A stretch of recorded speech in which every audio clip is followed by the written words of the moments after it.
అదే అదే తమ్ముడు ఒక నిమిషం. ఇక్కడ ఆదికేశవ్ గారి ఇల్లు ఎక్కడ? అన్నా ఇక్కడ నుంచి నేరుగా వెళ్ళి రైట్ తీసుకుంటే అక్కడ వచ్చే 3 ఇల్లే అన్నా. థ్యాంక్స్ తమ్ముడు. ఓకే అన్నా.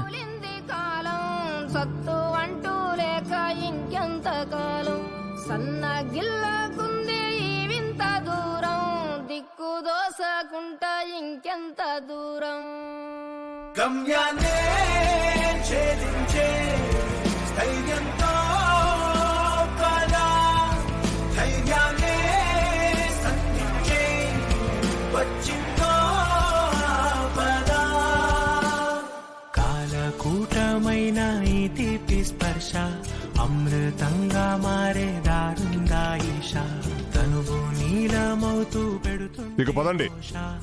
అలా అని నిన్ను మభ్య పెట్టాడేమో, కానీ నిన్ను బాధ పెట్టింది మాత్రం నిజమే కదా? అది కాదు నాన్న. వద్దు.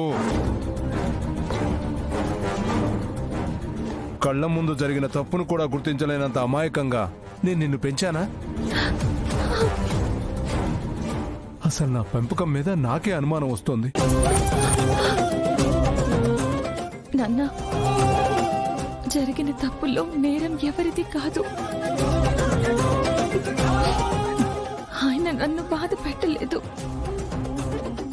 ఎప్పుడు నా వెనకే నిలబడి నన్ను భారీగానే చూసుకున్నారు. వద్దమ్మా, అతని గురించి వాదించిన ప్రతిసారి నీ మీద నాకింకా కోపం పెరిగిపోతూనే ఉంది.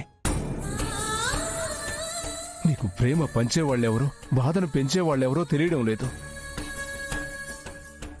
నాతో ఇంకోసారి అతని గురించి అయితే మాట్లాడొద్దు.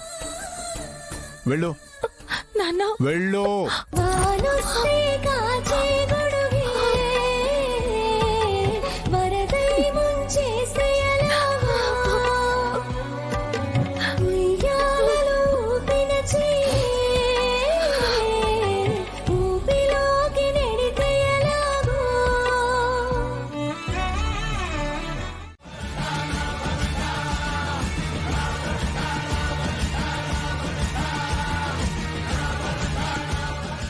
ఆదికేశవ్ గారు, ఆదికేశవ్ గారు.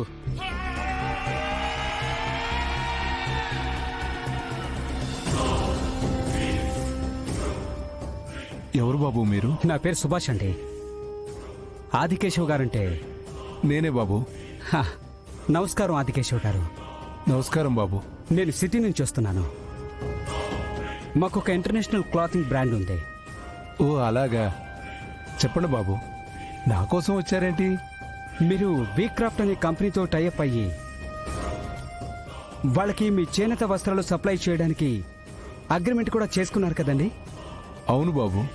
ఆ వీక్రాఫ్ట్కి ఇస్తున్న మెటీరియల్ మొత్తం నాకు ఇస్తారేమోనని చెప్పి మాట్లాడదామని వచ్చానండి.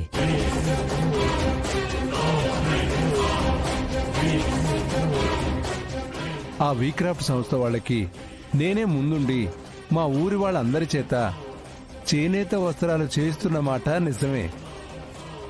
వాళ్ళకి కొన్ని రోజుల్లో సరికిస్తానని నేను మాటిచ్చాను. ఇప్పుడు మీరొచ్చి అడిగారని వాళ్ళకి ఇవ్వాల్సిన సరుకు మీకెలా ఇస్తాను? వాళ్ళు మీకు ఇస్తానని అమౌంట్ కంటే డబుల్ అమౌంట్ అయినా నేను మీకు ఇస్తాను ఆదికేశవ్ గారు.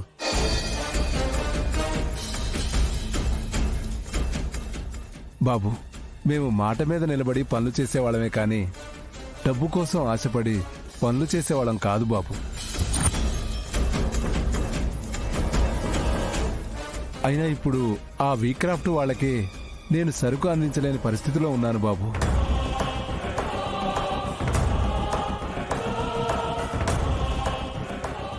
నేనేం సరుకు ఇవ్వగలను? అంటే మీ దగ్గర సరుకు రెడీగా లేదండి? లేదు బాబు, సగమే పూర్తయింది. అనుకోని సమస్యలు వచ్చి వాళ్ళకి సరుకు పంపించలేదు. మీ దగ్గర సరుకు రెడీగా ఉందేమో అని నేను వచ్చాను ఆదికేశవ్ గారు. సర్లేండి, నేను వస్తాను. మంచిది బాబు.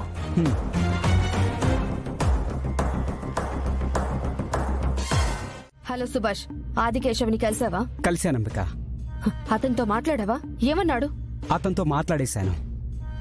మనం వాళ్ళని భయపెట్టకుండా బెదిరించకుండా డబ్బులు కూడా ఇవ్వకుండా మన పని పూర్తయిపోతుంది. హ, ఏమంటున్నావు సుభాష్? నాకు అర్థం కావడం లేదు. అసలు ఆదికేశవ వీ క్రాఫ్ట్ వాళ్ళకి అనుకున్న టైంకి క్లాత్ మెటీరియల్ పంపించడం లేదు. పంపించట్లేదా? ఆ ఎందుకు? ఏమైంది? ఈ ఆదికేశవ్కి ఏవో పర్సనల్ ప్రాబ్లమ్స్ ఉన్నాయంట. అందుకే అనుకున్న టైంకి మెటీరియల్ ఇవ్వట్లేదని నాతో చెప్పారు.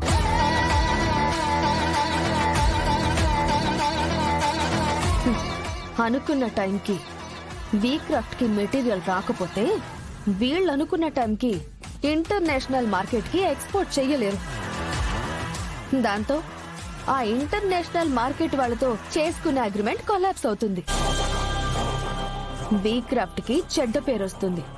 వీక్రాఫ్ట్ లో ఇన్వెస్ట్ చేసిన వాళ్ళు వాళ్ళ ఇన్వెస్ట్మెంట్ వెనక్కి తీసుకుంటారు. ఆ దెబ్బతో వీక్రాఫ్ట్ పతనం అవుతుంది.